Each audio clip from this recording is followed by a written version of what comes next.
Breaking news आता समोर येते। सलमान खानच्या घराबाहेर गोळीबार झाल्याची घटना घडली आहे। आताची ही महत्त्वाची आणि मोठी अपडेट आपण पाहतोय।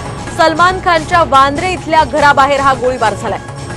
नेमका कुणी हा गोळीबार केला, कशामुळे झाला याची माहिती सध्या पोलीस घेतात। मात्र आपण सध्याची ही महत्त्वाची आणि मोठी अपडेट पाहतोय।